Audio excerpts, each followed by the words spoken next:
Om Swastiastu. Baik teman-teman, biar lebih semangat lagi, di sini aku bakalan ngebacain kutipan dari rencana pidato Bung Karno pada tanggal 17 Agustus tahun 1966. Jadi kutipan tersebut berbunyi, pelajarilah sejarah perjuanganmu sendiri yang sudah lampau, agar supaya tidak tergelincir dalam perjuangan yang akan datang. Pegang teguh kepada sejarahmu itu. Never leave your own story.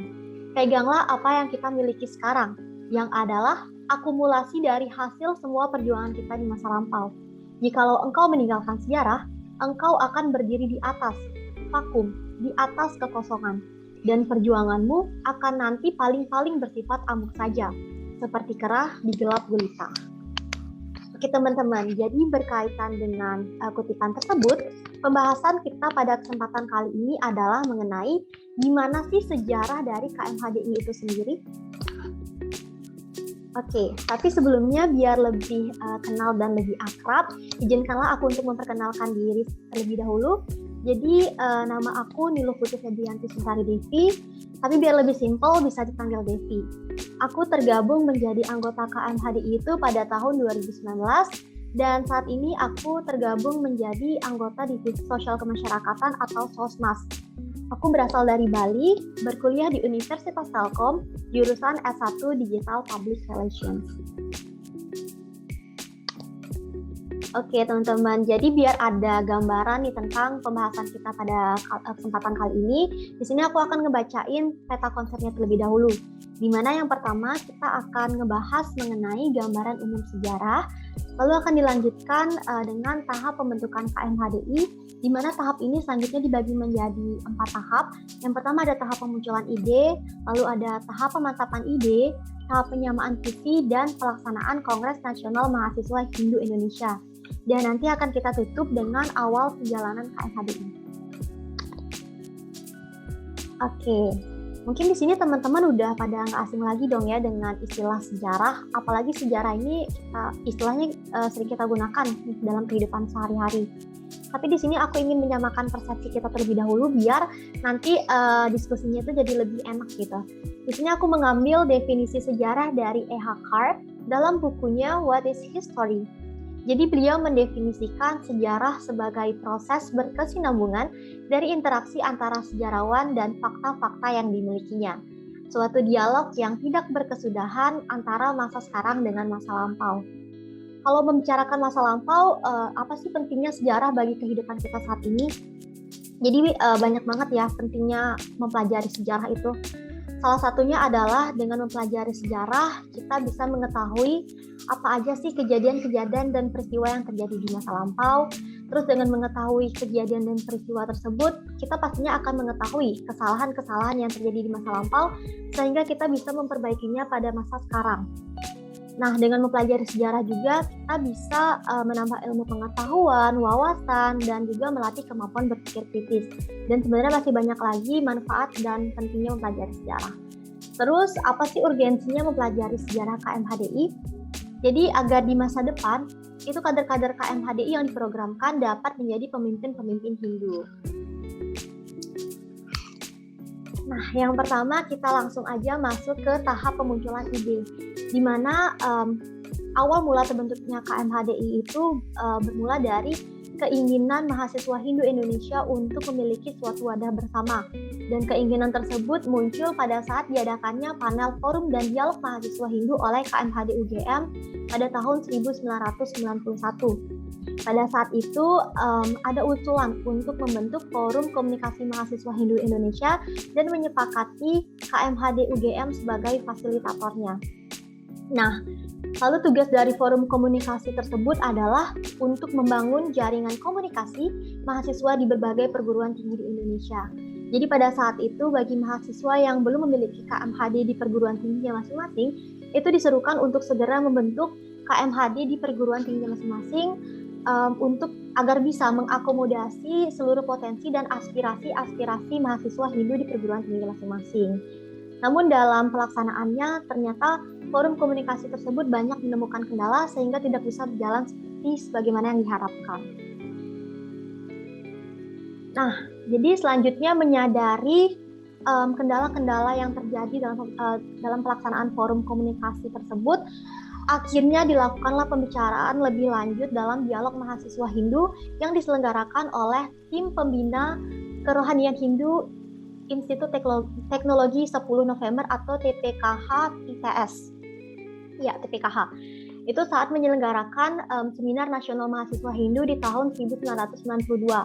Adapun hasil yang didapatkan pada seminar tersebut adalah dibentuknya Korwil atau koordinator wilayah di masing-masing kota yang ada perguruan tingginya. Lalu akan diadakan dialog di Bali dengan tetap menunjuk KMHD UGM sebagai penyelenggaranya. Nah, selanjutnya di tahun yang sama, tepatnya di bulan Agustus, itu KMHD UGM bekerja sama dengan Senat Mahasiswa Universitas Warmadewa untuk menyelenggarakan forum dan dialog mahasiswa Hindu Indonesia. Tujuannya adalah untuk membahas mekanisme kerja dan biaya operasional dari Forum Komunikasi Mahasiswa Hindu Indonesia. Namun ternyata dalam pembahasan tersebut memunculkan adanya kubu pro dan kontra. Nah, di mana pada saat itu pihak yang berada di kubu pro itu menyatakan bahwa sudah saatnya mahasiswa Hindu untuk tampil dalam forum nasional untuk berpartisipasi dalam pembangunan bangsa dan negara Indonesia. Sedangkan pihak-pihak yang berada di kubu kontra itu masih memandang bahwa mahasiswa Hindu belum siap untuk tampil di forum-forum nasional. Dan pada akhirnya dilakukanlah pendekatan secara personal untuk bisa memuaskan semua pihak. Akhirnya didapatkanlah 3 keputusan penting. Yang pertama, mahasiswa Hindu harus menyelenggarakan kongres dalam waktu 6 bulan. Lalu biaya kongres ditanggung bersama-sama oleh masing-masing korwil. Dan yang ketiga, dibentuknya panitia kecil, di mana panitia kecil pada saat itu adalah Korwil Malang. Oke, jadi menindaklanjuti pembahasan bersama Universitas Warmadewa tersebut, akhirnya diadakanlah Malang Informal Meeting atau BIM pada tanggal 9 hingga 11 Oktober tahun 1992. Adapun tujuan pelaksanaan BIM tersebut adalah untuk menyamakan visi dan persepsi tentang wadah yang akan dibentuk serta membuat rancangan materi untuk keperluan kongres. Dan hasil yang didapatkan adalah mengadakan pra-kongres untuk mengevaluasi kesiapan mahasiswa Hindu dalam menyelenggarakan kongres.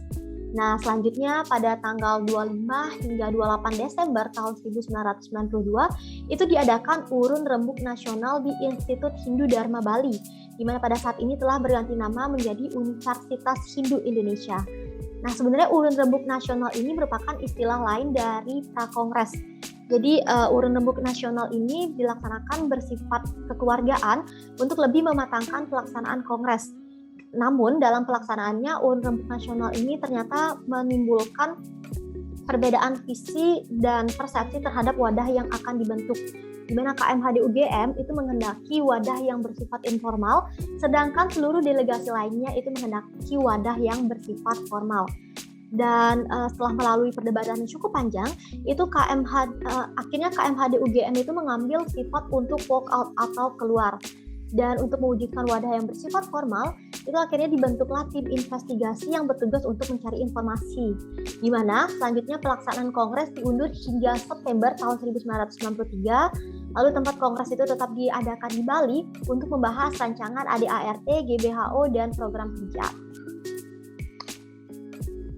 Oke, selanjutnya diadakan pula Bali Informal Meeting atau BIM itu pada tanggal 8 hingga 10 dan 14 hingga 15 Februari tahun 1993. Dan keputusan yang penting yang didapatkan pada saat itu adalah disepakati nama organisasi yang akan dibentuk yaitu Kesatuan Mahasiswa Hindu Dharma Indonesia yang selanjutnya disingkat dengan KMHDI.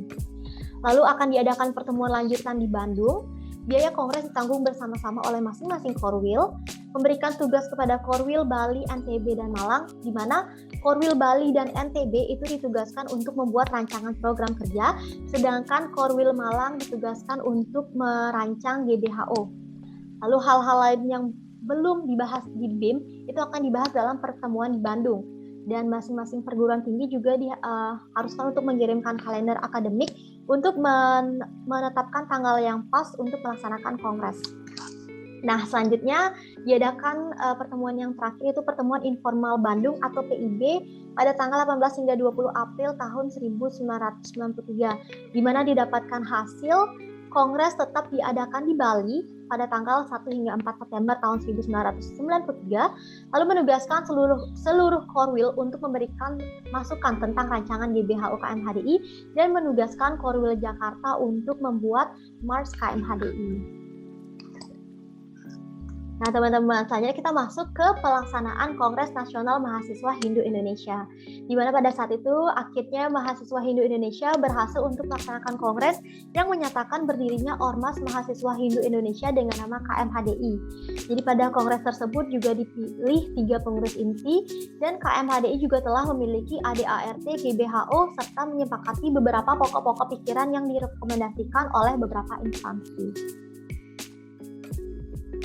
Oke teman-teman, sekarang kita masuk ke awal perjalanan KMHDI. Jadi perlu kita garis bawahi, itu secara de facto KMHDI itu lahir pada tanggal 3 September tahun 1993 setelah ADART berhasil disusun dan disahkan dalam Kongres. Nah, pada saat itu juga eksistensi dari KMHDI sebagai organisasi yang baru lahir dan belum berpengalaman juga belum terlalu eksis di masyarakat luas. Dan sempat juga terkendala akibat kurang solidnya pengurus PPKMHDI yang pada saat itu secara personal belum memahami tugas dan wewenangnya masing-masing. Lalu terputusnya komunikasi antara pengurus PP dan PD sehingga KMHDI terkesan berjalan sendiri-sendiri. Dan pada saat itu juga masih minimnya biaya untuk menggerakkan roda organisasi.